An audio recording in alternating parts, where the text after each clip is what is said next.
আজকে আমি ঝিঙে পোস্ত করব। আলু কেটে নিয়েছি আর ঝিঙে কেটে নিয়েছি, পোস্ত বেটে নিয়েছি আর কাঁচা লঙ্কা। আমি এবার গ্যাসটা জ্বেলে নেব। গ্যাসটা জ্বেলে কড়াটা বসিয়ে দিয়েছি, কড়াটা গরম হয়ে গেছে। আমি এবার সরষের তেল দিয়ে দেবো। তেলটা গরম হয়ে গেছে, লঙ্কাগুলো দিয়ে দেবো, আলুগুলো দিয়ে দেবো।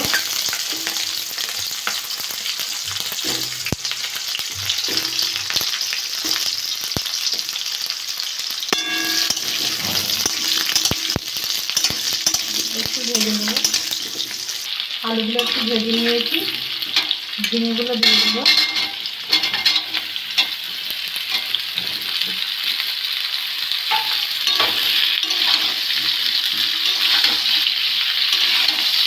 আলুগুলো একটু ভেজে নিয়েছি, তারপর ঝিঙেটা দিয়েছি, কেননা আর ঝিঙেগুলো দিলেই সঙ্গে সঙ্গে জল গুলে যাবে, ওই জন্যই একটু ঝিঙেটা পরে দিয়েছি। হলুদ দিয়ে দেবো,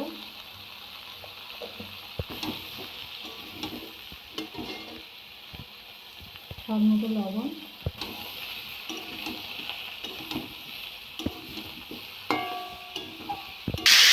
আমি কষতে কষতে আলুগুলো সব সিদ্ধ হয়ে গেছে। এবার আমি পোস্ত বাটাটা দিয়ে দেবো।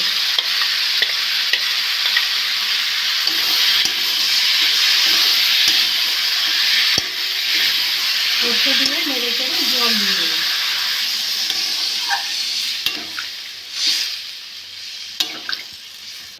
সামান্য একটু চিনি দিয়ে দেবো। গরমের সময় এরকম নিরামিষ তরকারি করলে মশলা টশলা ছাড়া ভালো, ক্ষতি হবে না। অত্যন্ত গরম পড়েছে তো, ওই জন্য এরকমই তরকারি করে খাবেন, ঠান্ডা তরকারি। 10 মিনিট আমি ঢাকা দিয়ে রাখবো। 10 মিনিট আমার হয়ে গেছে।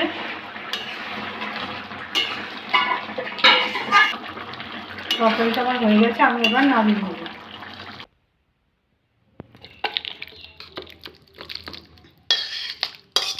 দেখো কি সুন্দর হয়েছে তরকারি। এরকম করে বাড়িতে রান্না করে খাবেন।